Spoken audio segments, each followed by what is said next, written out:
दोस्तों आप में से बहुत सारे व्यूअर्स ऑनलाइन इनकम करना चाहते होंगे और ऐसे में आप सभी ने बिटकॉइन के बारे में जरूर सुना होगा। आप में से बहुत सारे व्यूअर्स से मुझसे अक्सर पूछा है कि बिटकॉइन क्या होता है और हम इसे कैसे कमा सकते हैं। तो आज आप ये वीडियो देखते रहिए और मैं आपसे बिटकॉइन के बारे में ही बात करने वाला हूं। नमस्कार दोस्तों, मेरा नाम है गौरव, आप देख रहे हैं टेक्निकल गुरुजी। चलिए शुरू करते हैं। दोस्तों अभी आप पीछे स्क्रीन पे जो भी करेंसीज देख रहे हैं, Indian rupee, dollar, pound, euro, yen, ये सभी तो प्रिंटेड करेंसीज हैं या फिर कॉइन्स हैं और हो सकता है अभी आपके वॉलेट में इनमें से कोई ना कोई एक करेंसी जरूर होगी और आपने इनको कुछ ना कुछ कभी ना कभी ट्रेड करके कुछ ना कुछ सामान इनके बदले में जरूर खरीदा होगा। लेकिन ऐसे में आपको कैसा लगे अगर मैं आपसे यह कहूं कि एक करेंसी ऐसी भी है जिसको आप देख नहीं सकते, जिसको आप छू नहीं सकते, वो सिर्फ इलेक्ट्रॉनिकली स्टोर्ड होती है आपके फोन में, आपके कंप्यूटर में या किसी भी एक स्टोरेज मीडिया में। अब दोस्तों ऐसी ही जो करेंसी है वो एक ऑनलाइन करेंसी है जिसका नाम है बिटकॉइन। ये सुनने में कॉइन है लेकिन ये नहीं तो कॉइन है, नहीं नोट है, ये सिर्फ एक वर्चुअल करेंसी है। दोस्तों देखिए, नॉर्मल करेंसी में क्या होता है, एक साधारण कागज अगर है और अगर एक करेंसी नोट है, उनमें डिफरेंस ये है कि फिजिकली देखा जाए तो दोनों की वैल्यू ऑलमोस्ट सेम है, लेकिन उस नोट की वैल्यू 100 रुपए, 200 रुपए, $10, $20 या $1000 इसीलिए बन जाती है क्योंकि वहां पे कुछ अथॉरिटीज होती हैं, कुछ बैंक्स हैं, कुछ गवर्नमेंट्स हैं, कुछ लोग हैं जो सब आपस में मिलकर डिसाइड करते हैं कि हाँ इस चीज की इतनी वैल्यू है, उसको एक अथॉरिटी कंट्रोल करती है और ऐसे में सभी भरोसा करते हैं कि हाँ इस नोट की वैल्यू जो है वो 100 रुपए है या फिर इस नोट की वैल्यू 500 रुपए है। अब ऐसे में बिटकॉइन जो है वो एक ऐसी करेंसी है जिसके लिए कोई भी सेंट्रलाइज कंट्रोलिंग अथॉरिटी नहीं है। इसको 2009 में पहली बार शुरू किया गया था मिस्टर सतोशी नाकामोटो के द्वारा और ऐसे में बिटकॉइन जो है वो तभी से चलता हुआ आ रहा है और आज की डेट में काफी पॉपुलर है ऑनलाइन और इनफैक्ट पिछले कुछ दिनों से तो काफी स्टेबल भी है।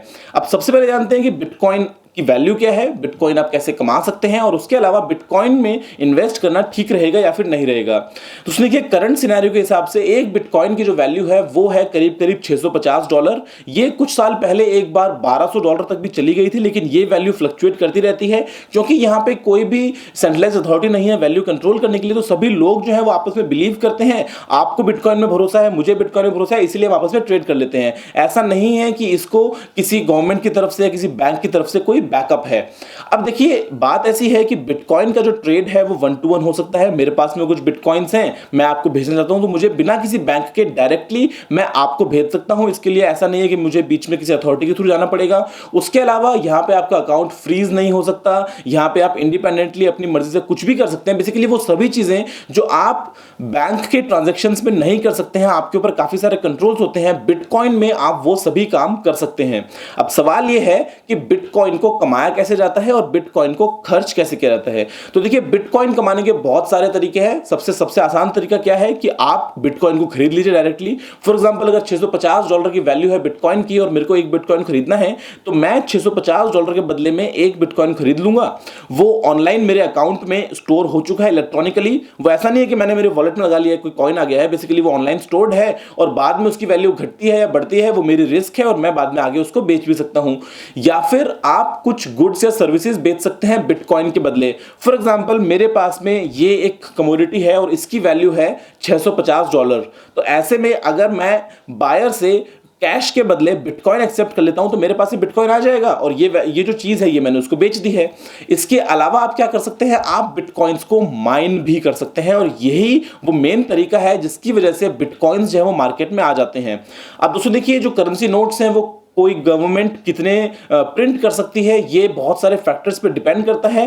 हालांकि ये कभी खत्म नहीं होगा, नोट्स प्रिंट होते रहेंगे, लेकिन बिटकॉइंस की एक वैल्यू है, एक fixed number of bitcoins he market में आ सकते हैं और ऐसा इसलिए किया गया है ताकि आगे चल के इसकी वैल्यू जो है वो कम ना हो बल्कि बढ़ती रहे। तो ऐसे में टोटल करीब 21 मिलियन बिटकॉइंस को ही माइन किया जा सकता है, यानी कि टोटल 21 मिलियन बिटकॉइंस ही एग्जिस्टेंस में आ सकते हैं। और ये जो नंबर है ये 2140 यानी कि आज से करीब करीब 120 साल बाद ऐसा समय आएगा जब आपको और नए बिटकॉइंस मार्केट में देखने को नहीं मिलेंगे।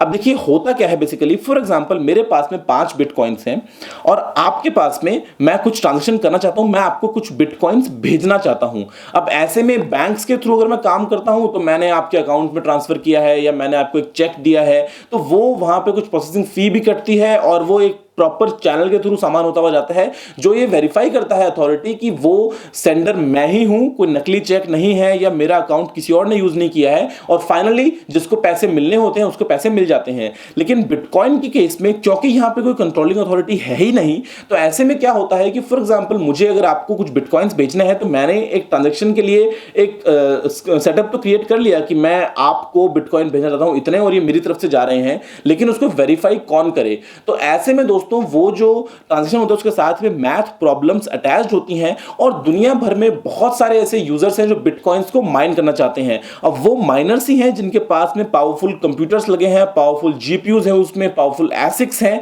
और वो बाद में कोशिश करते हैं कि इन ट्रांजैक्शंस को वेरीफाई कर सकें, यानी कि उन मैथ प्रॉब्लम्स को सॉल्व कर सकें। और अगर वो ऐसा सबसे पहले कर देते हैं तो मेरी ट्रांजैक्शन तो कंप्लीट हो जाएगी पहली बात, और उसके अलावा उनको भी एक थोड़ी सी फीस मिलेगी साथ में, यानी कि उनको कुछ थोड़े से नए बिटकॉइंस जो हैं वो रिवॉर्ड में दे दिए जाएंगे। तो यही वो तरीका है जिसकी वजह से नए बिटकॉइंस मार्केट में आते रहते हैं। अब ऐसे में एक बिटकॉइन जो है वो 8 डेसिमल पॉइंट्स तक हम ब्रेक कर सकते हैं उसको। जैसे एक रुपए में अगर मैं बात करूं 100 पैसे होते हैं, या फिर $1 में 100 सेंट होते हैं, लेकिन एक बिटकॉइन जो है उसके अंदर अगर मैं आपसे वैल्यू बात करता हूं 0.00000001 बिटकॉइन की, तो उसका मतलब है एक सतोशे। अब ऐसे में मतलब आप 0.001 बिटकॉइन भी खर्च कर सकते हैं, 0.0001 बिटकॉइन भी खर्च कर सकते हैं। मतलब ऐसा नहीं है कि आपको एक पूरा बिटकॉइन ही खर्च करना पड़ेगा, आप उसका कुछ भी एक छोटा सा फ्रैक्शन भी खर्च कर सकते हैं। तो यही वो तरीका है जिसकी वजह से जो है नए बिटकॉइंस मार्केट में आते हैं। और अगर आपको बिटकॉइन कमाने हैं तो आप उनको माइन कर सकते हैं। उसके लिए आपको चाहिए होगा एक पावरफुल कंप्यूटर,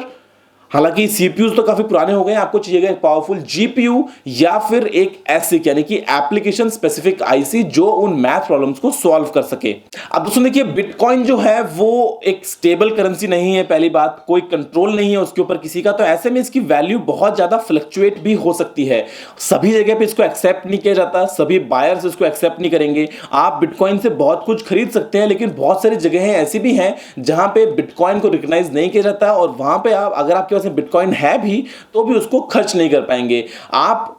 मतलब एक रिस्क है बेसिकली कि आप बिटकॉइंस जो है उसमें इन्वेस्ट करना चाहिए या फिर नहीं करना चाहिए। और जहां तक बात है माइनिंग की, तो यहां पे एक बहुत ही कैलकुलेशन वाली बात है कि क्योंकि आपका जो कंप्यूटर हार्डवेयर है जो आपने लगाया है माइनिंग के लिए, जो आपने लगाया है उन ट्रांजैक्शंस को वेरीफाई करने के लिए जो ग्लोबल स्केल पे हो रही है एक जगह से दूसरी जगह पे, तो ऐसे में आपको देखना होगा कि जो आपको बिटकॉइंस रिवॉर्ड में मिल रहे हैं उनकी जो वैल्यू है वो आपके इलेक्ट्रिसिटी कंजप्शन से ज्यादा है या नहीं। फॉर एग्जांपल, अगर मैंने मेरे घर में एक बहुत ही पावरफुल कंप्यूटर लगाया है बिटकॉइंस को माइन करने के लिए, लेकिन वो इतनी इलेक्ट्रिसिटी कंज्यूम करता है और बदले में जो मेरे को रिवॉर्ड मिलता है वो बहुत ही कम मिलता है, तो ऐसे में बिटकॉइन माइनिंग का क्या फायदा?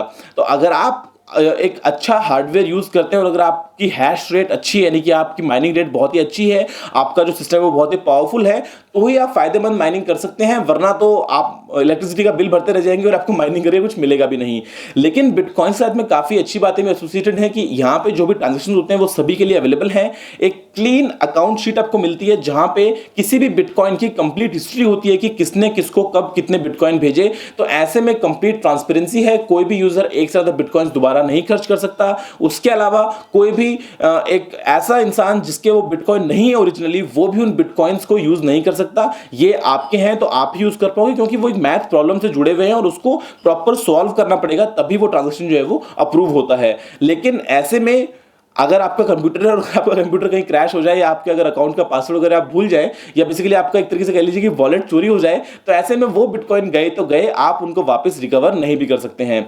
दोस्तों, मुझे उम्मीद है कि बिटकॉइंस के बारे में आपको काफी अच्छी इंटरेस्टिंग इंफॉर्मेशन जानने को मिली होगी इस वीडियो को देखने के बाद में। अगर आपका कोई भी सवाल या सुझाव है तो आप नीचे कमेंट करना मत भूलिएगा, और मैं आपसे कोशिश करूंगा कि आने वाले दिनों में एक वीडियो बनाऊंगा जिसमें आपको दिखाऊंगा प्रैक्टिकल करके कि आप वाकई में बिटकॉइंस को माइन कैसे कर सकते हैं। तो फिलहाल के लिए इस वीडियो में इतना ही। अगर आपने अभी तक इस वीडियो को लाइक या शेयर नहीं किया है तो इस चैनल को सब्सक्राइब करने के साथ में आप इस वीडियो को लाइक और शेयर करते रहिए, क्योंकि टेक्निकल गुरु चैनल पे आपको मिलेंगी रोज देखने को अलग अलग टेक्निकल वीडियोस। तो फिलहाल के लिए इतना ही। जय हिंद, वंदे मातरम।